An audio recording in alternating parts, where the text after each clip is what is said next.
वजह जो भी है, लेकिन बिहार में नीतीश कुमार की सत्ता से विदाई एक युग के खात्मे जैसा है। रामविलास पासवान, लालू प्रसाद यादव, नीतीश कुमार, ये वो तिकड़ी थी जिसने 5 दशकों तक बिहार की राजनीति को नियंत्रित किया। लेकिन अब बिहार की सियासत एक पीढ़ी के बदलाव का गवाह बनेगी। आज आपको नीतीश कुमार के कार्यकाल की याद दिलाते हैं, क्योंकि 10 बार किसी प्रदेश का मुख्यमंत्री बनना यह कोई सामान्य घटना नहीं है। ठीक 25 साल पहले, साल 2000, इनफैक्ट कहना चाहिए 26 साल पहले, साल 2000 में पहली बार बिहार के सीएम बने नीतीश कुमार। उस वक्त नीतीश समता पार्टी में थे। बहुमत का जुगाड़ न होने के चलते यह सरकार मात्र 7 दिन ही टिक पाई और फिर राबड़ी देवी मुख्यमंत्री बनी। लेकिन 2005 में नीतीश फिर से लौटे, बीजेपी के साथ चुनाव लड़ा, दूसरी बार मुख्यमंत्री बने। फिर आया 2010 का चुनाव, एनडीए के सहयोग से तीसरी बार सीएम बने नीतीश कुमार। लेकिन बिहार के लिए यह चुनाव इतिहास में दर्ज हो गया, जब नीतीश कुमार के नाम पर महिलाएं वोट देने घरों से बाहर निकली और पहली बार पुरुषों से ज्यादा तादाद में वोट देकर महिलाओं ने रिकॉर्ड बना दिया। लेकिन 2013 में नीतीश कुमार ने बीजेपी से 17 साल पुराना रिश्ता तोड़ा। जून 2013 में नरेंद्र मोदी को अगले साल लोकसभा चुनाव के लिए भाजपा की चुनाव प्रचार समिति का प्रमुख बनाया गया था। 16 जून 2013 को जेडीयू ने बीजेपी से 17 साल का नाता तोड़ लिया। फिर 2014 में नीतीश कुमार ने सीएम पद से इस्तीफा दिया और मांझी को मुख्यमंत्री बनाया। दरअसल बिहार में लोकसभा चुनाव में पार्टी की खराब परफॉर्मेंस को देखते हुए जिम्मेदारी ली नीतीश कुमार ने और इस्तीफा दे दिया और जीतन राम मांझी को सीएम बना दिया। लेकिन 2015 में 5वीं बार सीएम पद की शपथ ली। इस बार नीतीश कुमार ने आरजेडी कांग्रेस के साथ मिलकर चुनाव लड़ा, गठबंधन की सरकार बनाई और इसके साथ ही नीतीश कुमार 5वीं बार सीएम बने। लेकिन फिर 2017 में नीतीश कुमार 6ठी बार सीएम बने। तेजस्वी यादव पर भ्रष्टाचार के आरोपों के बाद नीतीश कुमार ने महागठबंधन से रिश्ता तोड़ लिया अब की बार, और एक बार फिर बीजेपी के साथ चले गए, जिसके बाद दोबारा सरकार बनाने की नौबत आई, फिर सीएम बने। फिर साल 2020 में बीजेपी के साथ विधानसभा चुनाव लड़ा और सत्ता में वापसी की। लेकिन 2022 आते आते एनडीए छोड़ दिया, महागठबंधन के साथ चले गए। 8वीं बार सीएम पद की शपथ लेनी पड़ी दोबारा। लेकिन फिर जनवरी 2024 आया, इंडिया गठबंधन का चेहरा नहीं बन पाए और इस वजह से महागठबंधन से राहें जुदा हो गई और फिर बीजेपी के साथ 9वीं बार सीएम के तौर पर शपथ। और 4 महीने पहले नवंबर में बिहार के 10वीं बार के सीएम बने नीतीश कुमार, लेकिन मात्र 105 दिनों तक ही कुर्सी पर टिक पाए। अब ये कितने दिन आगे खींचेगा पता नहीं, क्योंकि राज्यसभा का नामांकन भर चुके हैं नीतीश कुमार। लेकिन नीतीश कुमार के राज्यसभा का पर्चा भरने के बाद बिहार में नए सीएम पर चर्चाओं का बाजार गर्म हो गया है। नीतीश के बाद बिहार में सीएम की कुर्सी कौन संभालेगा, इस पर सबकी निगाह है। हालांकि बीजेपी दावा कर रही है कि सीएम अब बीजेपी का ही होना चाहिए। आखिर कौन से नाम रेस में है, आपको हम ये भी दिखाते हैं। नीतीश कुमार ने राज्यसभा के लिए नामांकन दाखिल कर दिया है। गृह मंत्री अमित शाह खुद उनके साथ मौजूद रहे। लेकिन नीतीश के राज्यसभा जाने से एक बार फिर यह सवाल उठ गया है कि बिहार में अगला सीएम कौन होगा। हालांकि बीजेपी कह रही है कि नीतीश के कहने पर ही बिहार में अगला सीएम बनेगा। ये नीतीश जी का निर्णय है और सुना है 3 साल पहले भी उन्होंने राज्यसभा जाने की पेशकश की थी, लेकिन इस बार वो जा रहे हैं और जो भी सरकार बनेगी वो उन्हीं के नेतृत्व में बनेगी। बीजेपी बिल्कुल वही बात कह रही है जैसा उसने चुनाव के दौरान कहा था कि नीतीश के नेतृत्व में ही चुनाव लड़ेंगे। फिर 105 दिन में ही नीतीश कुमार को राज्यसभा भेज दिया गया। तो क्या अब की बार भी ऐसा कुछ हो सकता है, क्योंकि बीजेपी का एक धड़ा फिर मुखर हो गया है और कह रहा है कि अब बिहार में बीजेपी का सीएम बनना चाहिए। नीतीश जी की इच्छा थी कि वो राज्यसभा जाए, सभी सदनों में रह चुके हैं, राज्यसभा बाकी था, तो उनकी इच्छा थी कि वो राज्यसभा जाए। भारतीय जनता पार्टी को देखिए, ये शीर्ष नेतृत्व तय करेगा। मुझे ऐसा लगता है कि भारतीय जनता पार्टी से ही मुख्यमंत्री बनना चाहिए। चुनाव के दौरान भी बीजेपी चाहती थी कि जीतने पर उसका सीएम बने, लेकिन नीतीश को मिले जन समर्थन से बीजेपी मन मसोस के रह गई थी। अब बीजेपी को मौका मिला तो इस पर दावा छोड़ने वाली नहीं। जेडीयू के साथ बीजेपी का मंथन शुरू हो गया है, लेकिन जेडीयू के लिए नीतीश का विकल्प खोजना आसान नहीं। कार्यकर्ताओं के लिए बहुत सहज आत्मसात करना नहीं है ये फैसला, लेकिन उन्होंने अपनी भावनाएं एक्स पर रखी हैं और निसंदेह एक दृढ़ निश्चयी नेता के तौर पर जब वो फैसले लेते हैं तो उन फैसलों को अमली जामा पहनाते हैं। बताया जा रहा है कि जेडीयू की तरफ से नीतीश के बेटे निशांत कुमार को आगे किया जा सकता है। उन्हें विधान परिषद में भेजने की चर्चा है।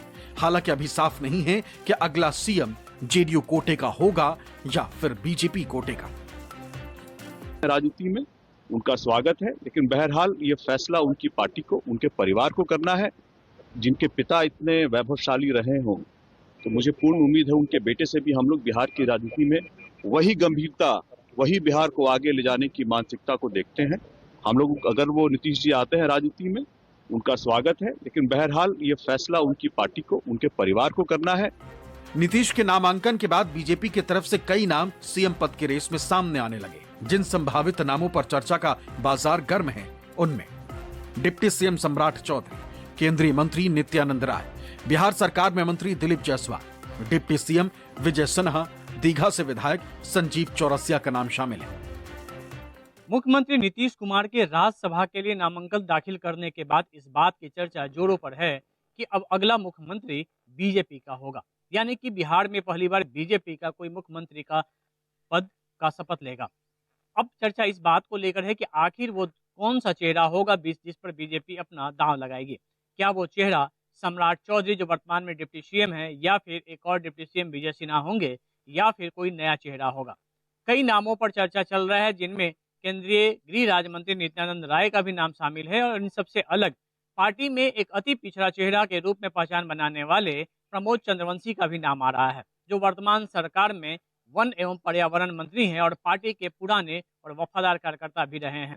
हालांकि इन सभी नामों को लेकर सिर्फ अभी अटकलों का ही बाजार गर्म है। क्या फैसला होता है, इसका फैसला तो आला कमान को तय करना है। नीतीश कुमार बिहार में पिछड़े वर्ग के बड़े नेता और बिहार की राजनीति उन्हीं के इर्द गिर्द घूमती रही। बीजेपी भी ये बात बखूबी जानती है कि बिहार में जहां उसे भूमिहार, ब्राह्मण और राजपूत वोट मिलते हैं, तो नीतीश की ताकत ओबीसी और दलित वोटर है। ऐसे में अगर बिहार में जातिगत समीकरणों को आगे साधना है, तो पिछड़ों को अहम भूमिका में रखना होगा।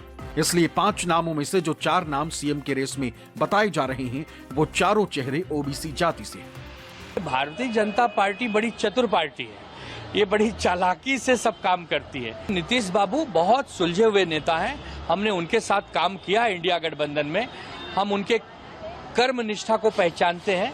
रही बात वो सीएम बनेंगे कि डीसीएम बनेंगे कि केंद्र में जाएंगे, ये तो सब अटकलें हैं। जैसे जैसे समय बीतेगा स्थितियां साफ होंगी। फिलहाल सबकी निगाहें बिहार में आगे के राजनीतिक घटनाक्रम पर टिकी। एनडीए में सीएम पद को लेकर बैठकों का दौर शुरू हो गया, लेकिन कहीं न कहीं नीतीश के राज्यसभा में जाने को लेकर ये सियासी उथल पुथल भी मची है कि नीतीश कुमार की कमी बिहार में कौन पूरी करेगा। पटना से ऋषिकेश कुमार, सौरभ कुमार और अमिताभ ओझा की रिपोर्ट, न्यूज़ 24। तो चर्चा तो बिहार में कई चेहरों की है सीएम के रेस में, लेकिन नीतीश कुमार एक ऐसा बेंचमार्क सेट कर चुके हैं कि उस छवि के आगे किसी भी चेहरे की एक्सेप्टेंस मुश्किल होगी, क्योंकि 20 साल लगातार सत्ता में बने रहे नीतीश कुमार। चाहे गठबंधन कोई भी रहा हो, नीतीश कुमार सीएम का चेहरा रहे।